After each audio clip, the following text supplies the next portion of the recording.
Veda. She was around long before Sita and Draupadi.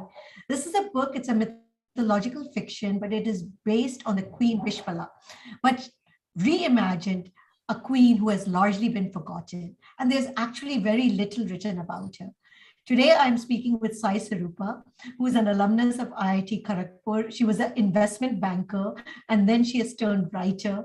She writes on a lot of strong female characters, ones that are but forgotten, and we're digging them out of history. She has a deep interest in history and in literature of India. Avishi was a great reviews on Goodreads, as do all of your books. They're fantastic. This one was your second book, and you've written 3 more. So along with this one, you've got Abhaya, Rukmani, Draupadi, and Mauri. Now, this one is being brought back by Bloomsbury. And my first question, I also understand that it might be being made into something that we will see on the big screen. So welcome, Saiswaroopa. Happy to have you here with us. Thank you. Thanks a lot, Sukirti. It feels wonderful to be on your very wonderful platform. I love the content that you keep posting here. So yes, it's a pleasure to be here. And thank you for that very warm introduction. No, so tell us, we're excited because, you know, this was your second book, but it's getting a new avatar. Yes, some things happen, you know, totally unprecedented, you know, in very unprecedented ways, destiny decides to favor you. So I guess I got lucky, I got blessed. I would like to say I got blessed by forces, you know, which chose to bless me.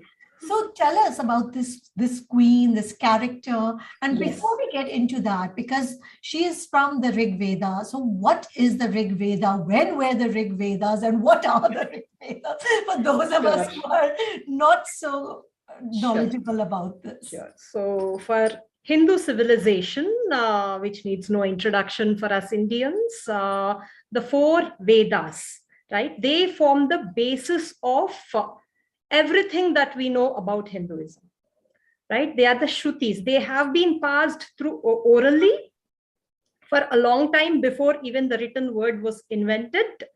A peek into the book will also give an idea about how knowledge used to be passed on orally. So Rig Veda is the oldest Veda, the other 3 being Yajur Veda, Sama Veda, and Atharvana Veda, right? So Rig Veda is the oldest Veda, which contains hymns to gods from all over the, you know, all the universal gods, be it Indra, Surya. There are visible gods like fire is visible, the Agni is visible, Varuna, the ocean, is visible, Surya is visible. What was the time period so that we better understand who this character time was? period for Rig Veda is a tricky topic to understand because the oldest of the hymns, like the whole of Vedas, were not composed in a single time period, Sukirti. That is the most interesting fact. Each of the suktas, each of the, you know, collections of those shlokas, right? They have a different darshak or seer, right? Drashta, we call it Drashta. So each of these hymns have a seer, and all of them have been compiled by Bhagwan Vedavyasa. Okay. So it's a historian's debate. Some people feel it's as old as 3500 BCE to as recent as 1500 BCE. So I would leave the dating debate to them because a lot of, you know, the dating thing depends upon a lot of combinations of, one is astronomical, like, you know, if there is an astronomical phenomenon described alongside some story, then we'll have to calculate and see when did it occur. That's one way. Then the other way is genetics. And another thing is archaeology. And all these 3 have to meet for us to arrive at probable dates. So I'd rather, as a storyteller, I consider myself a storyteller. So I'll leave these details of which exact date to historians. But this was before the Ramayana and the Mahabharata. Much before Mahabharata. at least much before Mahabharata. Mahabharata itself extends to, centuries, if not millennia, because we know Mahabharata as just that family feud between Pandavas and Kauravas. But there is a lot of story that happens before these two cousins come face to face. So that way, it's much older than Mahabharata. In fact, a very interesting Rigvedic incident is called Dasharagnya. Right? Dasharagnya is called the Battle of 10 Kings, where this king called Sudasa, he belongs to the Puru Bharata line, and he defeats two clans called Anus and Drahyus, and basically drives them out westward from our present Haryana, Punjab area. He drives them out, but then again there are traces of reconciliation happening, because the religion itself started expanding, and it just provided for other practices. So tell us now about your book, the character, Sure. Avishi. Who is she, and Yes. where did you kind of get the idea about Yes, her? that's a very interesting story. Yes, as we discussed, Vishpala, there is another special consideration. Another special feature to the story of Vishpala. Thing like I was just talking about the Battle of 10 Kings, and there are incidents, historical incidents mentioned in the Rig Veda. They get repeated in other sources like Mahabharata, like Ramayana, the other Puranas. But this is one story which never gets repeated for reasons we don't know. Right? Which is why the story is not as popular as it deserves to be. That's my feeling. And the story of how I discovered Vishpala is also an interesting one. I hope I have the bandwidth to say that. Yes, please tell us that. What drew you to her? Yeah. Because there's not much written about her. There are only 2 shlokas, if I remember correctly. Couple of shlokas, yes. And with so little about her, you actually crafted a whole book. Thank you so much. So I think it's about 2014-15. I was writing an early draft of my first book, Abhaya. And that's a story set in the Mahabharata times. And there I had this scene where my heroine Abhaya is a 6-year-old girl, very curious, naughty, typically the way the kids are at that age. And she has a very loving father, no mother. So the father plays both the roles of being a mother and father. And there is a scene where he is feeding her food and telling her a story. And I wanted it to be a story of another warrior queen, with the caveat that, she has to predate Mahabharata. Obviously, he cannot tell her so strong stories about Draupadi and all, because something that's very, very good about your books, because you go into a lot of detail of trying to keep at least the period, the stories, everything, very linear that way. Yes. Thank you so much. And I'm glad you are noticing those things, Sukirti, because this is the kind of background work that authors do that doesn't exactly get noticed. So it feels really wonderful when people like you notice them and highlight them. So yes, I needed a warrior queen who predates Mahabharata. So I was searching on Google, all the online sources, everything, and one result, however, came from an Israeli website, not an Indian website, but an Israeli website. It was a conference journal it was a conference on prosthetics, and it was that souvenir that they release about. So in that, there was a chapter called History of Prosthesis, where they mentioned the concept of prosthesis was mentioned in the world literature for the first time in the Rig Veda, where Queen Vishpala loses a leg during a battle, and she gets a artificial limb with the blessings of Ashwini Kumaras. They are the divine doctors. Now there is an interesting difference. There's a unique aspect to this story.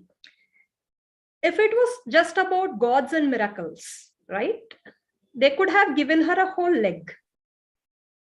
They could have just made it like she was never injured, and there are a lot of other aspects like that.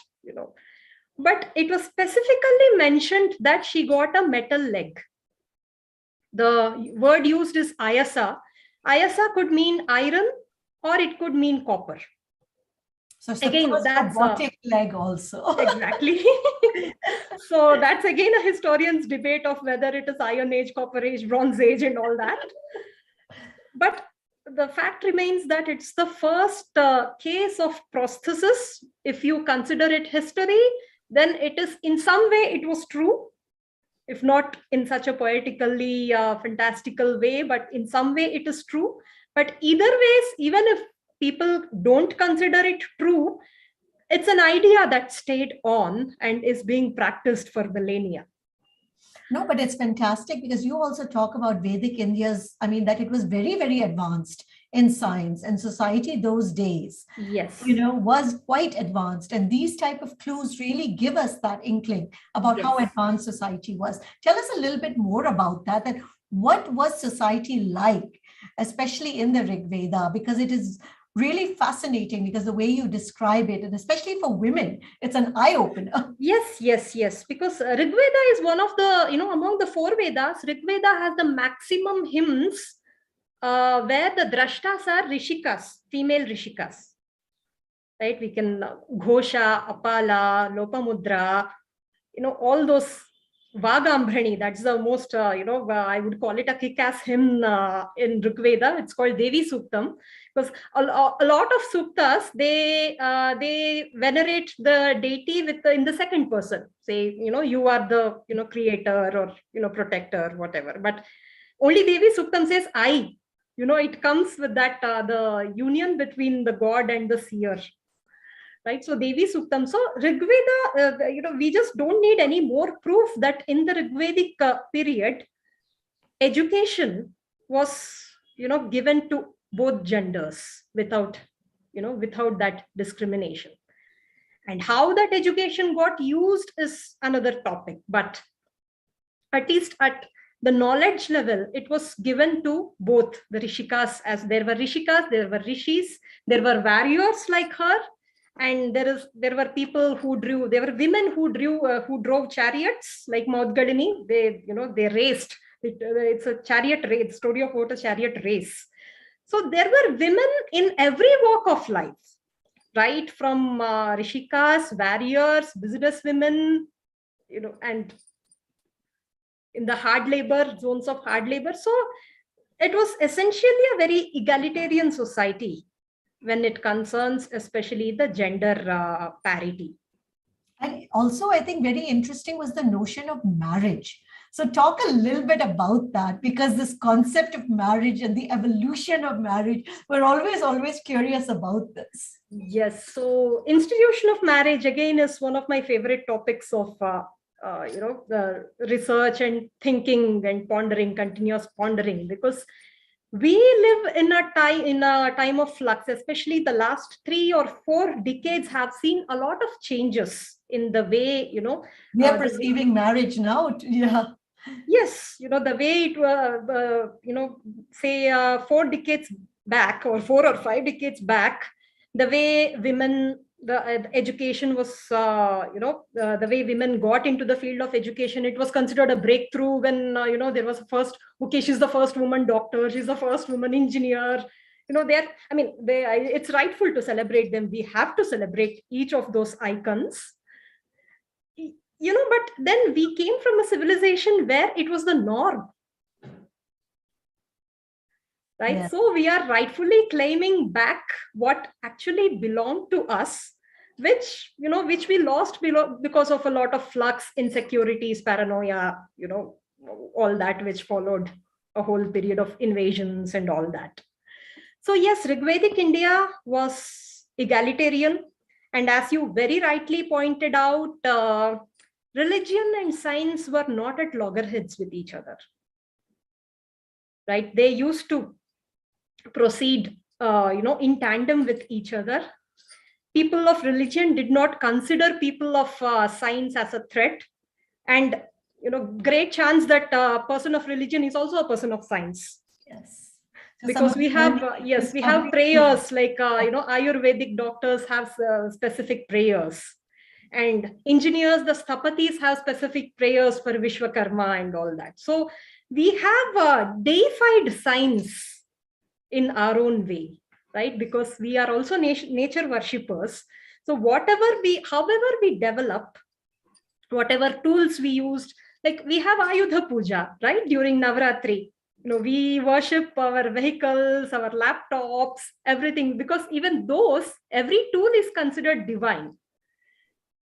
Right. But so I'm going to come back to the question of marriage. You have to answer that question yes, because you've done such deep research into it. Yes. Sorry, I got carried away. So, no, I'm just so interested in that question. I know. Yes, marriage, again, as I said, I just found it a very good opportunity because Vishpala's story is so old. I personally found it as a very good opportunity to put marriage, the institution of Hindu marriage, into perspective. Because in the Manusmriti, I know people have a lot of different notions about it, but the institution of Vivaha, as described in the Manusmriti, is one of the most sophisticated and versatile definitions of Vivaha. There are 8 kinds of marriage. Okay. Yeah. The most ideal is the Brahma Vivaha, what they call as, the kind of Brahma Vivaha is a kind of a marriage where Brahma himself blesses the union. Why? Because the girl and boy like each other. Their parents also, the girl's parents approve of the boy's parents approve of the girl. There is perfect harmony between everyone, which is why Brahma himself is considered the guest. He blesses because he likes that harmony, right? Then it keeps on decreasing, in the level of approvals. There is Deva Vivaha, where the bride, the parents of the girl cannot afford marriage, so they find a sponsor, and there whoever is ready to marry the girl, she's given away at the sponsor's cost. Again, it is not as ideal. The gods bless that union, but it's not as ideal as Brahma Vivaha because there is a level of compromise here somewhere, And then there is Gandharva Vivaha, where it has nothing to do with the parents or with the society, just the boy and the girl, they like each other, they unite. And the Gandharvas bless that union. Shakuntala and Dushyanta, whose Bharata is whose son, they had a Gandharva Vivaha. And then it comes, then we bid goodbye to the consent part. Then we come to the more, not very approved kind of marriages, like Asura Vivaha. Asura Vivaha, where financial transactions become the part. Which is kind of what is happening now. I know. The whole hypocrisy, Sukirti, is that people do this, natak of Brahma Vivaha, and actually what they are performing is Asura Vivaha. It's actually an insult to gods. About these 8 types, because that really, begins to understand the moral codes about life. Choices and why we're doing things that we say is based on religion, but it's not according to the, what we do, what we follow today is not at all. We would ourselves be surprised about how we have departed from, that definition. So anybody, when they try to brag about dowry or blame the Hindu, past for dowry, I say this is what is called Asura Vivaha, at least don't invite gods for that marriage, they are going to be angry at the financial transaction that is happening. And then comes Rakshasa Vivaha, where the bride is abducted. This is what happened in Ramayana, or what he wanted to do, like when he abducted Sita. Yeah, exactly that. But it did not become Vivaha because this one. But we see the instance of Rakshasa Vivaha in Mahabharata, where Bhishma tries to. He goes and captures the princesses of Kashi. He brings the princesses, and what follows is not good. Yes. Right. No, but fascinating. It's totally and then there is Paishachika Vivaha, which for all practical instances is rape. Okay. So even back then, they were very, very clear. Very clear. Is the one that where both the couple are agreed, the family is agreed, and that is actually the best union. Yes, and he makes this distinction of which are approved to be officiated and which should be accepted because the children of such unions should not suffer. Okay. Right. So wherever consent of the bride is there, those are the kind of marriages where the Purohits can officiate. They have the permission to officiate. Otherwise, it's equal to insulting gods. But things like Asura Vivaha, Rakshasa Vivaha, Paishachika Vivaha, of course, there will be no Brahmin should be officiating such kind of marriages. But if I something has say this even more louder so that the Brahmins are hearing and the Pandits are hearing. So that I mean, they cannot because it's an insult to gods. It's a total insult to gods to insult the consent of a woman. But in case it has happened, the woman and the children who have, who are the consequences of such a union, they are a part of a mainstream society. So there is no concept of an illegitimate child, right? Every child is the legitimate child of his father. So that was I think that was the whole crux of, how wedlock and marriage was conceptualized, so that no child is not given is robbed of the name of his father or her father. So that I think it's my study, but that became the foundation of this wedlock, couple, family, so that the next generation does not suffer. But they also, in this one, the idea of a woman with a disability and being able to overcome it, that is also a very central theme of this book. Yes, very much. So disability, I have a personal liking for this field because I suffered from birth disability due to a birth accident. And I'm a left-hander because of I cannot use my right hand as a right hand. So I was trained to be a left-hander. So I do have a soft spot for all stories with disabilities. And yes, so there is a quest. The story, of course, it is about this very kick-ass heroine, who can fight very valiantly, but also I wanted it to be a story about, an invention to help the disabled, so that, they are a part of mainstream life. Just because you lost a limb, that should not result in the person getting, being unable to pursue any vocation. No, so I think that should have been the driving factor behind prosthesis. No, it is. And it's fantastic to see that so long ago that they were thinking about it, and the reality is now actually happening. So, yes. But you've written about Abhaya, Rukmani, Draupadi, and Mori. Now, what is fascinating about them? And the second question, when women write about women characters, and especially strong female characters, they're automatically labeled as a feminist, and that we are shortchanging men. Is that the case, you feel? So I'll come to the second question first. It's like, we can never make everyone happy, Sukirti. So whatever I write, there is always, always somebody calling me not as traditional as they like to be, and there is someone on the other side also saying, okay, she's kind of reinforcing the age-old stuff and all that.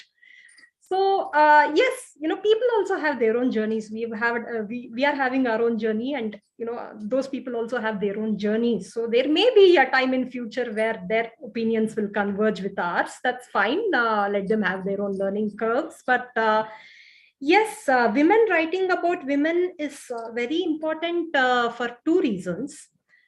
If we actually take source literature, like say the Vedas unabridged, Mahabharata unabridged, Ramayana unabridged, there is a lot of space given to the feminine, positive, negative, intellectual, valiant. In every space, there is a lot of space given to the feminine, especially in Vyasas. The Mahabharata, every woman has, something special about her, something unique about her. No woman tries to copy another woman. There is no ideal mold. Kunti is Kunti, Draupadi is Draupadi, Shakuntala is Shakuntala, Savitri is Savitri. Each one has, her own unapologetic journey. But when it comes to retellings, abridgments, and those the smaller the story becomes and it is retold, somehow it has become a very male-dominated narrative. that has been a choice of later poets, not the source poets, but the later poets, who had very focused ideas on what a nayaka, a hero should be, what a heroine should be, and the aesthetics. And that again further, became, that was at least the aesthetics. But then the whole social flux that followed, it became more and more male dominated narrative. No, it is true. And it's great that we are seeing a lot of women writing about women. Yes. So writing. there is a bit, and especially in English language. Yes. Right. And do you get labeled a feminist? And do you get this, that you're shortchanging men?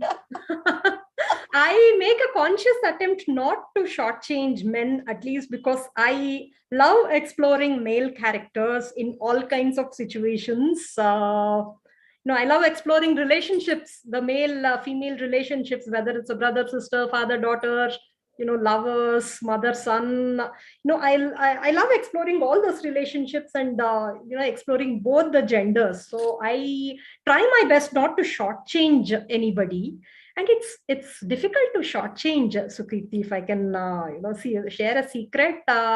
We can't proceed once we think that we have influenced, as authors, we have influenced the characters. The story turns very stale. It's not alive on its own. So it's not possible to shortchange and then proceed like the way, we wanted to proceed. You left banking, to become a writer. Tell us about that, because a lot of people, of course, dream of becoming writers. And it's one of those things that, is in our head. Okay, when I make so much money, I will become a writer. Tell us about your journey. Okay, by the way, that's a good thought, to make enough, bank balance so that you have time to write. But then, the life, the characteristic of life is such that we always seem to be behind it. There's always something coming up. So it's always good to start writing, because writing is the most, that kind of a hobby. I don't want to call it hobby. For me, it's a profession, it's a passion, but it's that kind of an activity which requires least investment. All that we need is time. I know, and that turns out to be the costliest investment because we don't seem to make enough time. It's always a challenge, even after writing 5 books, finding time for my 6th book is also a new challenge, and I try and work my way around it. Yes, I had a career in investment banking and venture capital field before I turned a full-time writer. But to be honest, I have been a storyteller since my childhood. I am the eldest cousin in my generation, and I have been told all these wonderful stories by my parents, grandparents, and I had the habit of retelling them to my younger cousins whenever we used to meet up for family occasions and all that. And then, career, academics, everything took over. Our reunions were not as frequent as they used to be, and the storyteller in me wanted an out. She wanted a channel. Yeah, no, it's so great to see people pursuing their dreams. But you started on Kindle, and now this one is being rebrought out, rebrought out by Bloomsbury. So here I want to take, What's the difference between self-publishing and going with a publisher? Because a lot of people are confused these days. There is, yes. I have good things to say about both. Especially working with Bloomsbury has been such a elevating experience, the way they approach the process of editing, right? And you're totally sure that your back is watched by a solid team. So they have a professional editor who checks for the logical errors in a draft. Once that is done, there is another editor who looks at the line aspects of editing, and then there is a second round of proofreading happening. And between each of the rounds, I get to see how it changes, how it is transformed and fine-honed. So working with Bloomsbury has been a wonderful experience. I've learned a lot. Also, it was already a bestseller, so this was already very well rated. So did it really need that much more work? Yeah, I mean, it's a surprise as to, how much this is just a ode to the work of editing, right? And as a writer or as a reader, I think, somebody who has read both the drafts, a couple of them have told me, yeah, it looks better. I don't know how, nothing has changed. So that's the mark of a good editor. They should not change the voice of the writer, but somehow make the sentences crisper and all that. Only a objective mind can do it, right? And that's the professional mark of a good editor, I guess. So yeah, I just wanted to take the opportunity to thank the whole editing team, because this book, we worked right in the middle of second wave, where anxiety was at its worst, and their reminders and the way we together worked on tightening and all was that's how I kept my sanity those 15-20 days, which were like at the peaking. So I want to thank them all on your platform. Thank you for that. Yes, coming to self-publishing and versus traditional publishing, I would say writing for me is a long-term career. At this moment, I have at least 6 work in progress at various stages. One is reaching completion, the other, 2 and 3 are midway, and all that. So yes, for writers who have plans for like 20 books for their lifetime, it won't matter whether they self-publish or go, traditionally go with, because it's a long-term thing. And if you have finished a manuscript, I know now the publishing industry is much more friendlier than it used to be, say 6-7 years ago. I see publishers proactively, looking out for bloggers, for social media influencers, for writers, to see if they can churn out a book. So they are very proactively, trying to turn influencers and opinionators into authors, which is a very nice feature to see from the industry. And coming to self-publishing, right? The greatest advantage of self-publishing is that the wait period can be considerably shortened. Right? You can hire, but we have to hire an editor, which I did again. Make it look as perfect as it can be, and then invest on a cover designer, first editor, then a cover designer, and then spend some time into drafting a good summary to put on an Amazon page. And the beauty of Amazon is that everything is democratized. Unless somebody goes and checks for the publisher's name, there is no way of making out whether it's a self-published book or a traditionally published ebook.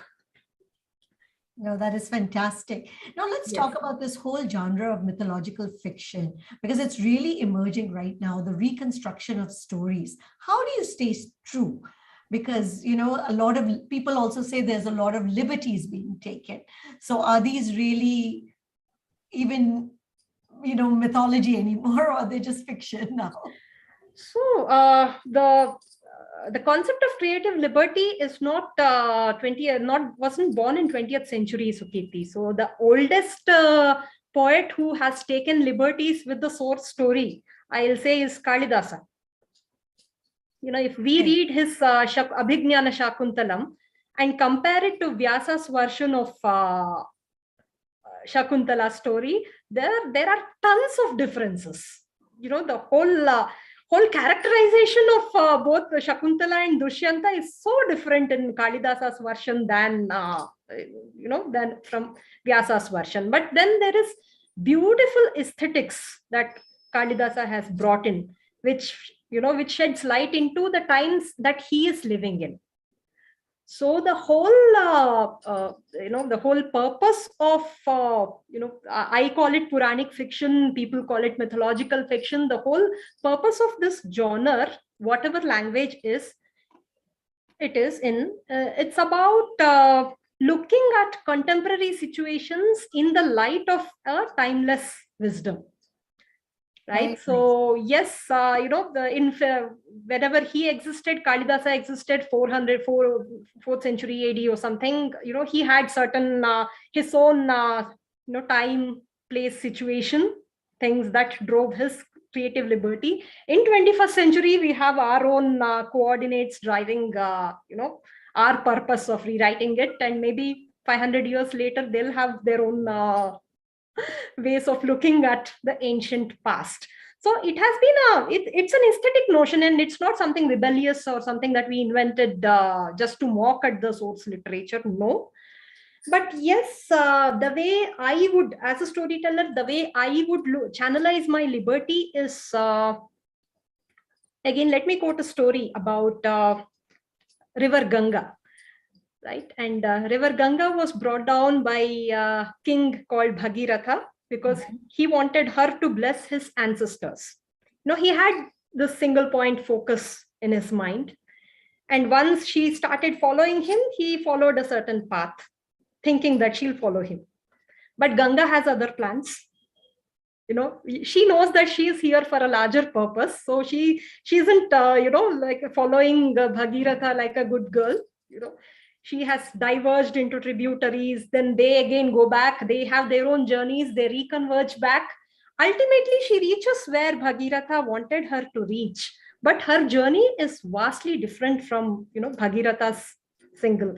So I call mythological fiction or Puranic fiction as a parallel journey to the source.